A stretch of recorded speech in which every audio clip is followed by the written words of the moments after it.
Hello everyone, it's Shel C from PaperOcotilloStudio.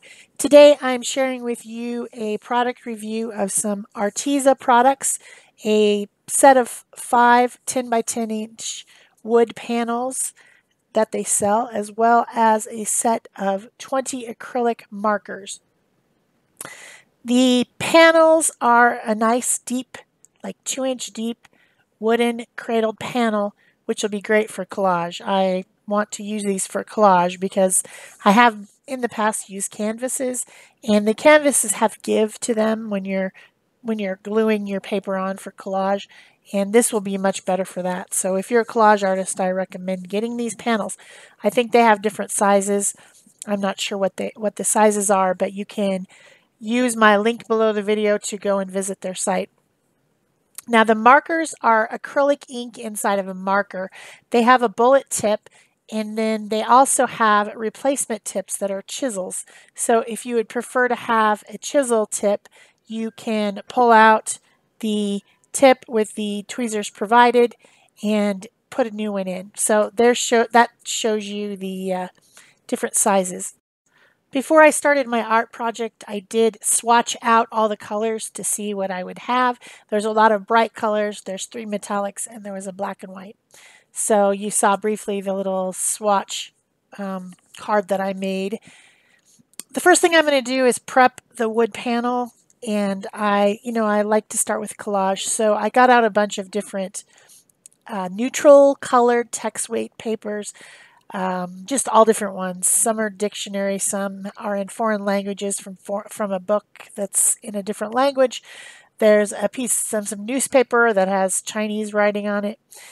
Just all that type of interesting paper to start my background. I did put a coat of white gesso on the panel before I started the collage. I'm using Liquitex Matte Gel Medium. I'm just tearing the pieces of paper, applying the glue to both sides in the medium, and then putting it down on the panel. I'm just using rectangles and squares in different sizes. I also used some tea paper from tea bags. Empty out the tea part, and then you have a nice thin stained paper. I went all the way around the edges of the panel and glued everything down. I didn't keep all of it in the video because I needed to make the video a little bit shorter. And it's not about collage, it's about Arteza products. So this worked really great on the wood panel. I'm very excited that I have 4 more of them to play with. It's pretty fun. The next thing that I did, just to give a little bit of a lighter surface, also to start my surface for using the markers, is I did a very light wash of golden white gesso mixed with water, so it's not completely opaque, and I went over everything with that, and then I left it to dry for probably a couple hours just to make sure everything was nice and dry. Then I started a drawing, and I'm going to be just using a drawing in the acrylic markers for the rest of my art. So I'm using a graphite pencil and drawing a dog. This dog looks a lot like my little rescue dog, Mika. Of course, she's mostly red and blonde, and this dog is much brighter colors, but she has a really cute look when she perks up her ears. They don't stand straight up in a triangle. They just they stand up, and then the fronts of them flop over. It's really cute. It's when she's paying attention, or when she hears something, she'll stand up and she'll look and listen, and then maybe she goes and runs to the door or whatever. She has a fluffy fantail. This is a caricature. It's not a realistic what she looks like. Obviously, if you saw at the beginning that it's very bright and colorful, she doesn't look like that. Nobody spray painted her. But I wanted to play with all the different fun colors in the markers. I wanted the art to be very bright. So I'm just refining my drawing here to make sure that I've got the look of a Pomchi. She's not a Chihuahua, and she's not a Pomeranian. She's some kind of combo. I did change the ears because I looked at a picture on my phone, and the ears weren't quite right. So I was just trying to draw them from memory, and I needed a reference picture for that. So also I ended up moving one of the eyes, just, refining to make sure that I'm happy with my drawing. I'm using an eraser to remove excess marks if I don't need them, because the way that I'm going to treat the markers, I know that they will be somewhat translucent because I'm going to blend them with a water brush. And I have a set of Arteza water brushes. Those are brushes, a synthetic brush with water inside the barrel of it. And I like to use acrylic markers in this way. And so when I did my swatch, I did that. I marked with the marker, and then I blended them out to the side with water. And that's what I'm also going to be doing on my wood panel canvas.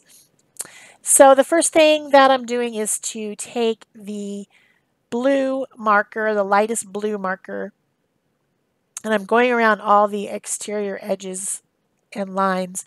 I'm writing the marker on there and then blending it out with the water brush. And I think this is a lot of fun. When I do acrylic paint, which I don't do very often because I mostly just like to do collage, but if I do an acrylic painting, I use water with my acrylic. So this is a similar concept. This is acrylic ink inside a pen. It makes it a lot easier to apply, and you don't lose a lot of paint and waste a lot of paint because you're just putting it on with the marker and then blending it. So I'm moving on to a darker blue. My concept is that the light source is coming from the upper left-hand side, and so there would be shadows on the right-hand side, and then the brighter, lighter colors would be on the left-hand side, if y'all can figure that one out. I got a little bit of a muddy color there when I mixed the blue and the orange.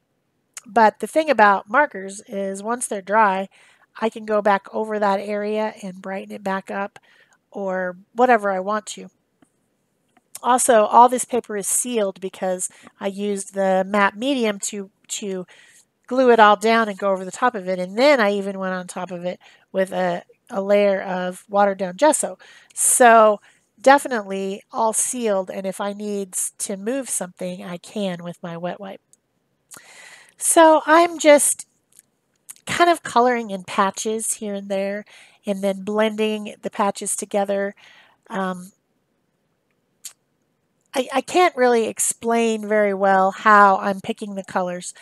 I know that there's 20 colors. I know that some of them are cool colors and some of them are warm colors. And I kind of in general, want the cooler colors on the right-hand side of the dog because that's where the shadows would be, right? So then I'm considering warm colors being the highlight and cool colors being the shadow. So that's kind of how I'm doing it. Mika has these little funny short eyebrows right where those two yellow dots are that I just put in. They're funny. I don't know why they're there. There's a couple whiskers sticking out of them, but they're pretty cute. She has very rounded eyes, and she has a pleasant look on her face. She's never frowning. She's got kind of a little bit of a smiley face. So I want the snout of the dog to appear as if it is coming out from the face. And so I need to have it be bright colors, bright highlight colors. So that's why I used a lot of yellow and then blending it out with some orange and red. I did use a lot of a red color, which in this case is the name of it is vermilion, and it is kind of a very orangey red. And I used quite a bit of that color along with the orange. It's called bright orange throughout the portrait because my dog Mika is kind of an orangish reddish color with white underneath, a little bit of yellow thrown in. So I did want to keep it on the warm side, but I also did need a shadowy side too. This was a really fun project. I think I seem to be attracted to portraits that are not in the correct color lately. There's a lot of them that you'll see out on Pinterest and different things. And once you look at one thing on Pinterest, you get, they show you similar things. And so lately I've seen a lot of mostly human portraits with these different colors that aren't tan and brown and the colors that you normally see in skin. So I've been looking at a lot of them, and I think that's probably what inspired this funny little dog. So, of course, there are black and white markers, and you know that I do have sort of an illustrative style. So I am using the black marker, and I will use the white marker later on, but I'm doing it very sparingly. I'm trying to keep the colors, like the dark purple and the dark blue, to be my darks, and only using the black just a little bit. I'm not outlining everything and making it into an illustration. I'm trying to sort of keep it painterly. There are some fluorescent colors in the set. There's a fluorescent yellow, a fluorescent green, and I think maybe the light blue color that I used is called fluorescent blue as well. So fluorescent has like a shine to it, like a glow. And when I use that at the top of the dog's head there in different places, it really separates itself from the other yellow, which is a lemon yellow. I do want to tell you guys that there will be a coupon code below the video. I don't know what it is right now as I'm making the video because I have to ask for one, but be sure to use it if you're going to buy some markers or some wood panels or any of the other products that Arteza sells. They have everything from papers and canvases and storage and pencils and pens and paints. And I mean, they've got everything that you could need for art, for even things for quilting and I think baking. I'm not sure. But anyway, there's a lot of stuff out there to purchase. So if you do go to their site, you can use my link below the video to go to my affiliate and then use my coupon when you check out to get a discount, because that's always helpful. Discounts are good. So I've pretty much got the face and head, ears and everything colored. I am going to go back in and add some detail lines, but right now I'm working on the body, and I had to think about it for a while. The body's not proportionate with the head. The head's a little bit big, but it's a caricature. That's, it's intentional. It's not, I'm trying to go for her look of her ears and her face and that to be what you see first, and then you will, your eyes will pan out to the rest of it. So, still thinking about what colors to put where there should be different darks and lights. Her chest has a lot of white fur on it, like from underneath the chin all the way down, and under her body is a very light or white colored fur. So I want to make sure that that shows. Also, she has fur, fluffiness around her neck. That's the Pomeranian part of the blend. It's apparently, she's a Pomchi, which is Chihuahua and Pomeranian. And so some mix of that. She was a rescue dog, so I don't know I don't have papers or anything. I don't know exactly what happened. But that's what the veterinarians have said, is she's a blend of Pomeranian and Chihuahua and maybe some other stuff. Who knows? But I think that's why she has a lot of fluff around her neck, kind of like a ruff almost, around the neck and the chest area. And then quite a bit of curly fur on her back. And there's tufts of fur around her ears. At the top, they're kind of, fluffy. She's fluffy. She's not a short hair dog, 100%. So, interesting combination. A very, very sweet dog and gives me a lot of joy. So, I'm still trying to stay with the warm colors. more than the cool colors, so I'm adding in red and magenta and orange, and then the yellow highlight with the fluorescent pink, a little bit of purple. There would be a shadow around her leg and where her body tucks in. She's very thin at the back, so you would need to have a shadow there. So that's where I put the purples and blues. And of course, I'm going to do her fluffy tail. She's got a lot of fluff going on her tail. It's not a short little stubby tail. It's a long, pretty long tail in comparison to her body, and it's got a lot of long hair hanging off of it like a plume. So we gotta go with the fluff, you know. Gotta be fluffy. And I realized I hadn't used hardly any of the greens, so I came back in with a little bit of green and a little bit of turquoise. There's a one called that looks like a green marker, but it's actually called phthalo blue. It's kind of a teal color, and then there's a bright green that's a fluorescent green, and I don't know why I didn't pick them up at first, but I guess I didn't, so I went back in and added some.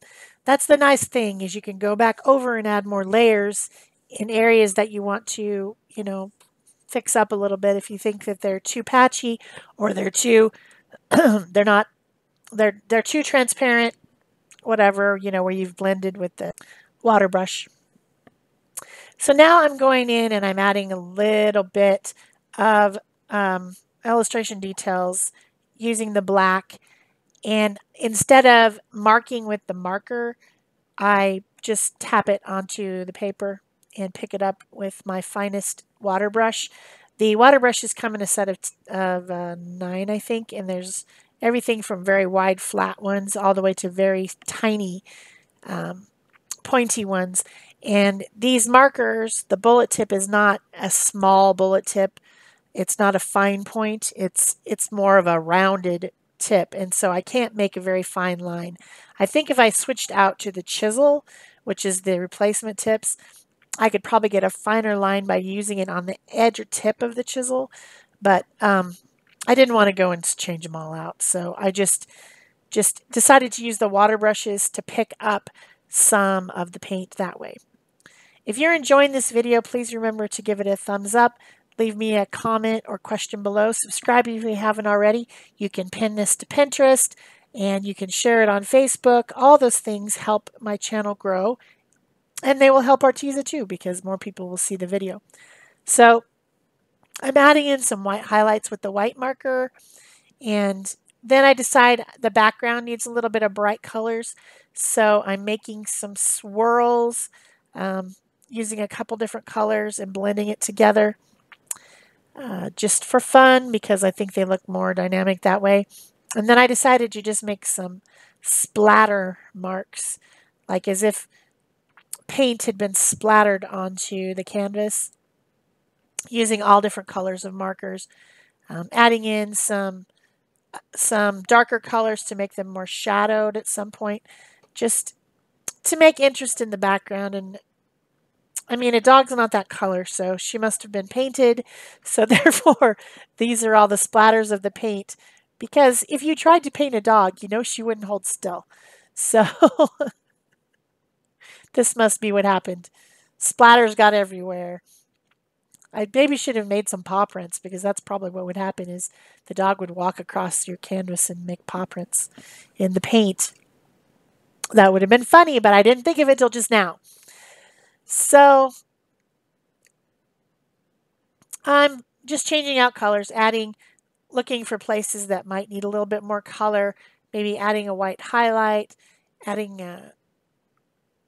thickening up, changing, just, you know, editing what I'm doing, making sure that everything's cool. I did add some white splatters directly from the pen by just shaking the pen down. And yeah, this was a lot of fun to do with the Arteza 20 marker set and wooden panels set of 5. So I hope you enjoyed it. Remember to use the link and the coupon below the video. Thanks so much. Bye-bye.